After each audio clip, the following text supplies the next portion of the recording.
What's up guys, this is RedDevilAce, and welcome to not a Marvel's Avengers gameplay, and not a Marvel's Spider-Man gameplay, because you can tell that I'm actually in the camera. We're going to be talking about the DC Fandome event, and this is about, I guess, 3 hours after the event concluded, and there was so much content I want to go over. I'm talking about the Suicide Squad movie and the game, the Batman, the new Flash movie, and a whole bunch of other stuff that I can't wait to talk about in this video. So, that's too much of an introduction. Let's get into it. First thing to go over was the first event that happened in the DC fandom was the new movie for Wonder Woman 84.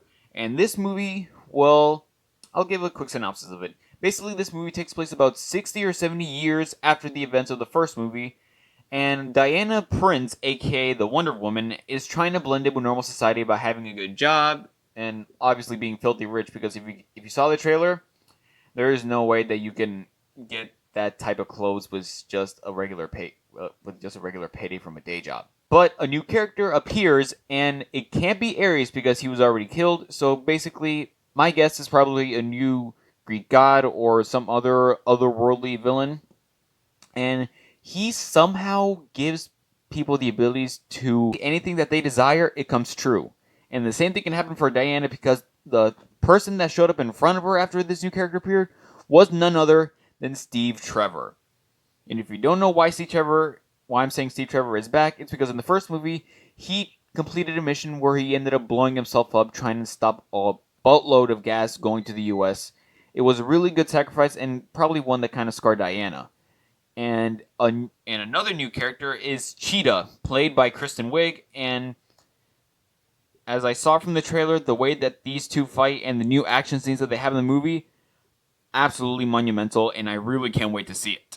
And the second thing I want to go over, there's been a lot of speculation concerning this video game, because will this be a sequel to the ever so loving Batman trilogy, or will it be its own standalone game? And you know what I'm talking about when it's about the game made by Rocksteady and WB Montreal, Gotham Knights. And this will be a brand new Batman game, or I don't know if it's even a Batman game. This will be a game that the main protagonists will not include Batman, but instead it will be 4 members of the Bat family. And it's going to be Dick Grayson, aka Nightwing, Jason Todd, aka Red Hood, Barbara Gordon, aka Batgirl, and Robin, who, in my opinion, is still Tim Drake, but it could be Batman's son, Damian Wayne.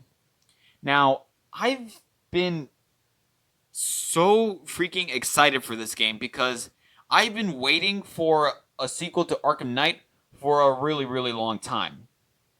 It's because the whole point of Arkham Knight is basically a story that this is how the Batman died. And a lot of people were concerned, it's because without Batman, who's going to keep villains like Mr. Freeze in check? And of course, I mean, it was only a matter of time that Red Hood, Nightwing, Batgirl, and Robin would team up to keep Gotham City safe the way Batman did. And concerning the game, even though I'm really, really excited for the release and I can't wait to get my hands on it so I can play it on this channel, there's been a few things that kind of lingers in my mind. And one of those things is character visuals. And speaking of character visuals, I want to talk about Red Hood. Now, Red Hood, one of my most all-time favorite DC characters. I don't want to take anything away from him. He's just, in my opinion, one of the most, or is the most badass character in the Bat family. If you guys think differently, fight me in the comments down below. And the one thing about Jason's design that I like is that his facial design is really reminiscent to how he looks like in the classic comic book series and in the animated movie Batman Under the Red Hood. Like with the silver lock in his hair and like a scar starting from his mouth all the way to the back of his head, all Mafia 3 style. That just basically personifies how Jason has been. Just a freaking badass who basically wants to throw down with anybody. But if this is truly a Arkham sequel, where is the J on his cheek? because throughout Batman Arkham Knight, you can tell, or you can see for yourself, that Jason has been tortured by the Joker and kind of lost all sense of his sanity and became the Arkham Knight. But how can you even take away scars that bad? I mean, this could be just like a simple mix-up, or they just really wanted to focus on the comic book series Jason Todd, but I'll leave that up to the people. And speaking of people, let's look at Robin. Because there's been a little thing in like the back of my brain when I saw this trailer, is that, is this Tim Drake or Damian Wayne? And in my opinion, I say this is still Tim Drake, even though that he grew out his hair. Is because in the Arkham trilogy, he's really close to bald. I'm not judging. And there are 2 to 3 reasons why I say that Tim Drake is still Robin in this game. One, if you guys have seen the gameplay footage and the mission that Batgirl and Robin go on to take down Mr. Freeze, you can tell that there is like a really funny relationship when Robin and Batgirl are talking to each other. It's because Robin comes off as like in a really jokey and a sarcastic way every time he talks to Batgirl. And in one of the costumes that they showed off in the trailer, or I think in the gameplay reveal, is that Robin wears a certain cowl that reminds me of a character called Red Robin, who, by no surprise, is Tim Drake.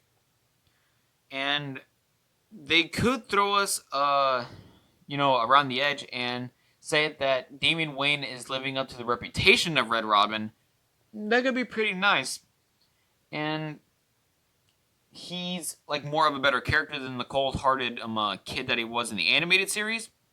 That could be my opinion, but I can't wait to be surprised. And keeping the video game train rolling, the third thing I want to mention is the brand new Suicide Squad game, Suicide Squad Kill the Justice League. And this will be a co-op open world game that, as far as I can tell from the reveal, and it will take 4 members of the Suicide Squad: Harley Quinn, Captain Boomerang, King Shark, and Deadshot, as they go around Metropolis taking on betas from Brainiac? And this is particularly interesting. It's because in the trailer, a beta ship looking like it came out of Injustice 2 crashes down on Metropolis, and the Suicide Squad are there to protect the city and make sure it's not completely destroyed. But there is one thing that is particularly interesting, not that it was made by the same creators of the Arkham series and developed by Rocksteady, is that in the title Suicide Squad Kill the Justice League, that could give you a pretty good idea of who you're going up against.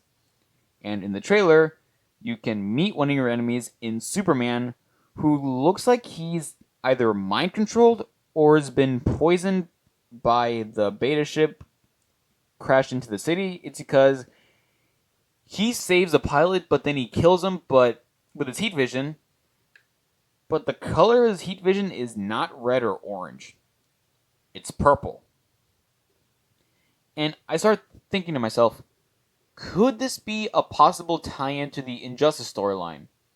Because the only time I can remember Superman killing people is in Injustice while he was still grieving for the loss of Lois Lane at the hands of the Joker. And even though this was made by the same creators of the Arkham series and Rocksteady, would you have to fight Batman as well? It's because, to me, this is like the first time that Superman went nuts and Batman was right by his side. And as I've seen from the trailer, there's a lot of new abilities that I've seen that I haven't seen the Suicide Squad do. Ever. But I'll leave that up to your curiosity, or if you want to see for yourself, I'll put links in the description down below of everything I talk about. And keeping the Suicide Squad trend rolling, I want to talk about another Suicide Squad product, and this will be concerning the movie directed by none other than James Gunn, who is most notably known for directing the horror movie known as Brightburn and the Guardians of the Galaxy series. And this will be a movie called The Suicide Squad. And the thing that strikes me more about The Suicide Squad is that basically, if you don't know what it is, watch the 2016 movie. You will not regret it. And the whole premise of the Suicide Squad is just taking a bunch of DC criminals and supervillains and they're bringing them together so they can stop an otherworldly threat or they die. And speaking of characters, we have 4 returning characters from the previous movie. We have Viola Davis playing her role as DC's Boogie Woman Amanda Waller. We have Joel Kinnaman reprising his role as Captain Rick Flag. We have Jai Courtney playing as everyone's favorite Aussie, Captain Boomerang. And we have everyone's favorite super or anti-heroine. I meant heroine, not the drug. Don't ever take it. And the girl who has her own TV show, Harley Quinn, played again by the beautiful Margot Robbie. And a bunch of brand new characters that I can't wait to go over with you. The first of the brand new characters will be Idris Elba playing the role as Bloodsport, and I don't know if they got that name from the Jean-Claude Van Damme movie. We have 2 actors who were in the Guardians of the Galaxy series. We have Michael Rooker and Sean Gunn jumping the gun from Marvel all the way to DC, and they will be playing the roles as Savant and Weasel. And if you can take a good look at Weasel's face, almost nightmare material. We have the 12th Doctor of the famous Doctor Who series, Peter Capaldi, and he will be playing as the DC's Suicide Squad mastermind, the Thinker. We have Nathan Fillion playing TDK. We have Mei Ling NG playing the role as Mongal, who kind of looks like Starfire. We have Alice Braga playing Sol Soria. We have David Dasmalchian, playing the role as Polka Dot Man. We have a character who could be replacing the role as Killer Croc as the more animalistic oddball of the Suicide Squad. We have King Shark. The actor, I'm sorry, but I can't remember. We have Daniela Melchior playing the role as Ratcatcher 2.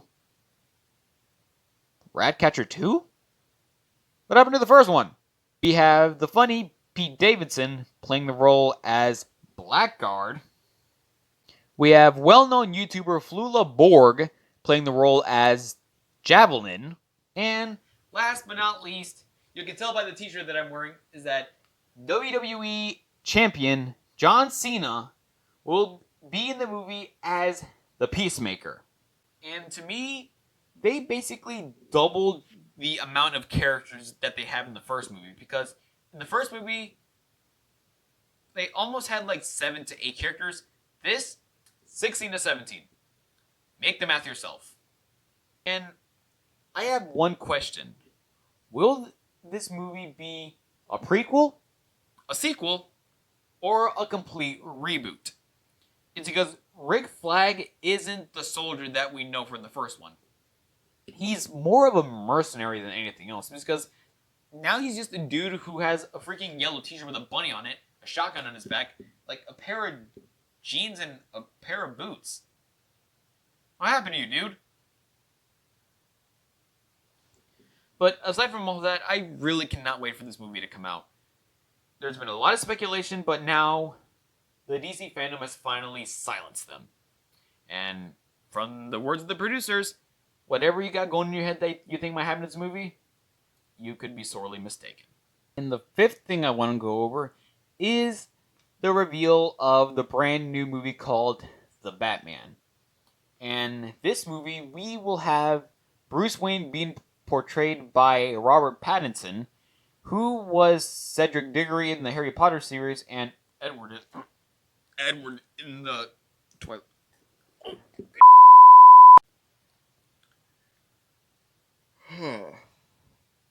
I'm probably pissed.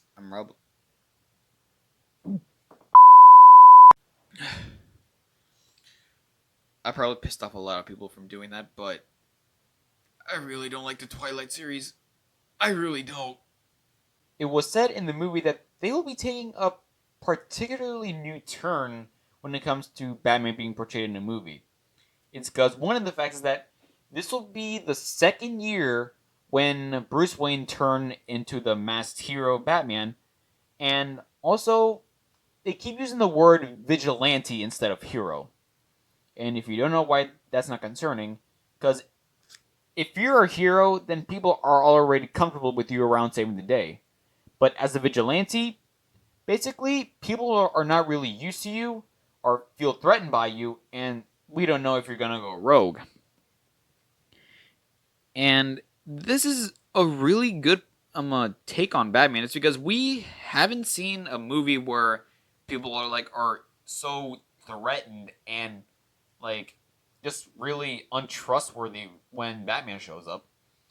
And another thing is that Batman's mindset might not be the most heroic.